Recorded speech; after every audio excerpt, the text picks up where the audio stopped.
Good morning student, स्वागत है आपका हमारे इस प्यारे से चैनल बायो वाला में। और मैं आपके सामने लेके आया हूँ एक बहुत इंपॉर्टेंट चीज जो कि नीट में आपके लिए बहुत ज्यादा फायदेमंद होने वाली है।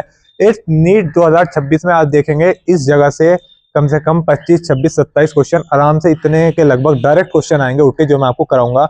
और मैं आपको क्या कराने वाला हूँ, पूरी एनसीईआरटी की बायो के सारे एग्जाम्पल्स बिना एक भी एग्जाम्पल छोड़े। डाइवर्सिटी इन लिविंग ऑर्गेनिज्म के मैंने आपको एग्जाम्पल अपने शॉर्ट्स में करा दिए थे, आप जाके देख सकते हैं। उसके बाद आज मैं लाया हूँ बायोलॉजिकल क्लासिफिकेशन। इस बायोलॉजिकल क्लासिफिकेशन का मैं आपको एक एक एग्जांपल उसके किंगडम के साथ, kingdom Monera, protista, fungi, plant Animalia, सबका एक एक एग्जांपल कराऊंगा। बहुत ही अच्छी तरीके से मैं चार्ट बना के लाया हूँ आपके सामने। एक भी एग्जांपल आपका नहीं छूटेगा और आपके दिमाग में सारे बिल्कुल यहाँ सेट हो जाएंगे। आइए शुरू करते हैं। किंगडम मोनेरा में हमें पता होना चाहिए किंगडम मोनेरा किसका किंगडम है। वो है बैक्टीरिया का किंगडम। इस किंगडम में सिर्फ बैक्टीरिया आते हैं। क्या आते हैं? बैक्टीरिया। अब बैक्टीरिया 4 तरीके के होते हैं। वो 4 तरीके के मैंने आपके सामने लिख दिए हैं। सबसे पहले स्पेरिकल जैसी बॉल होती है, ऐसी शेप के होते हैं, उन्हें हम कहते हैं कोकस। दूसरा होता है रॉड शेप, रॉड पता होगा आपको, रॉड की शेप की होते हैं वो, उसे हम कहते हैं बेसिलस। तीसरे होते हैं कॉमा शेप, कॉमा आपको पता होता है क्या होता है, कॉमा कॉमा शेप के होते हैं, उन्हें हम कहते हैं विब्रियम। और स्पाइरल शेप के होते हैं, घूमे हुए स्पाइरल शेप के, उन्हें हम कहते हैं स्पाइरिलम।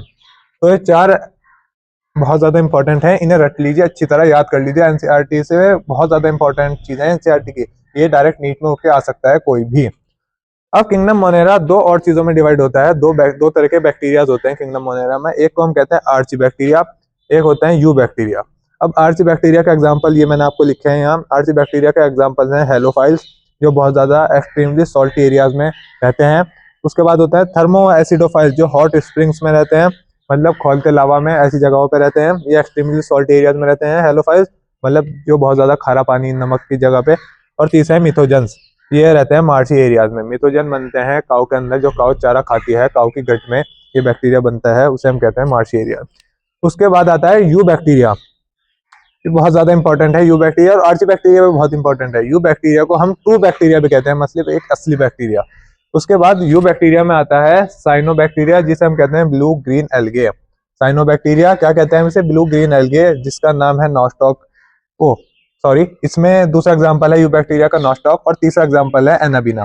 ये तीनों एग्जांपल हैं फोटोसिंथेटिक ऑटोट्रॉफ, ये मतलब फोटोसिंथेसिस से अपना खाना बनाते हैं। तो ये यू बैक्टीरिया में 3 तरह के बैक्टीरिया हो गए, साइनोबैक्टीरिया, नॉस्टॉक, एनाबिना।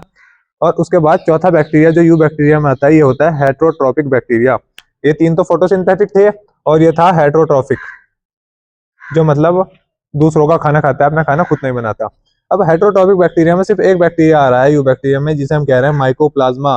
ये माइकोप्लाज्मा बहुत ही ज्यादा इंपॉर्टेंट है नीट के लिए। कम से कम 5-6 बार इस पे नीट में डायरेक्ट क्वेश्चन आ चुका है इस माइकोप्लाज्मा पे, इसलिए सबसे ज्यादा इंपॉर्टेंट इसमें जो है वो माइकोप्लाज्मा ही है। आ तो कुछ भी सकता है, सारी चीजें इंपॉर्टेंट है, लेकिन ये खास तौर से कुछ ज्यादा इंपॉर्टेंट है। अब माइकोप्लाज्मा जो होता है उसके बारे में आपको ये 3-4 बातें पता करनी है। ये बातें आपको पता होंगी, आपका डायरेक्ट आंसर नीट में हो जाएगा क्वेश्चन। माइकोप्लाज्मा जो होता है वो स्मॉलेस्ट लिविंग सेल नोन, आज तक जो सबसे छोटा सेल, लिविंग सेल पाया गया है, वो है mycoplasma. Completely lacks cell wall, इसके बाहर कोई सेल वॉल नहीं होती, इस पे इसकी सेल वॉल बिल्कुल खत्म है, जरा सी भी इसमें कोई सेल वॉल नहीं है। सर्वाइव विदाउट ऑक्सीजन, बिना ऑक्सीजन के ये सर्वाइव करता है, मतलब एन ऑक्सीजेनिक कंडीशन में रह सकता है। और पैथोजन है ये, जो प्लांट्स और एनिमल्स में, एनिमल और प्लांट्स को जो हानि पहुंचाता है, पैथोजन होते हैं वो, ये है माइकोप्लाज्मा। मतलब ये दोनों प्लांट्स में भी और एनिमल्स में भी, दोनों जगह पाया जाता है। उम्मीद करता हूँ आपने अच्छे से देख लिया होगा, बहुत ज्यादा इंपॉर्टेंट है। मैं किंगडम मोनेरा के बाद अब किंगडम प्रोटिस्टा आएगा, फिर फंजाई, प्लांटी और एनिमेलिया, सब बहुत आसानी से आपको सारे एग्जाम्पल करा दूंगा। बायोलॉजिकल क्लासिफिकेशन के कुछ ही दिन में, 2-3 दिन में आपको सारे एग्जाम्पल्स आपके टिप्स पे होंगे और अच्छी तरह आपको बिल्कुल दिमाग में सेट हो जाएंगे आपके। और ये सीरीज बहुत ज्यादा इंपॉर्टेंट है नीट के लिए, तो नीट वालों बिल्कुल भी मत छोड़ना। क्या पता डायरेक्ट आंसर आपको सीधा याद हो जाए यहीं से ही, और डायरेक्ट सीधा नीट में यही क्वेश्चन मिले कोई, और सीधा टिक मारो और आगे बढ़ो। सारे के सारे एग्जाम्पल करा दूंगा, आपको खुद पढ़ने की जरूरत भी नहीं है एनसीईआरटी में से। मेरे ये सीरीज देखो, 2-3 मिनट में आपके इतने सारे एग्जाम्पल हो जाया करेंगे। रोज देख लिया करें आके, और सारे एनसीईआरटी के एग्जाम्पल अपने दिमाग में सेट करवा लो। चलिए मिलते हैं अपने नेक्स्ट लेक्चर में। All the very best, thank you.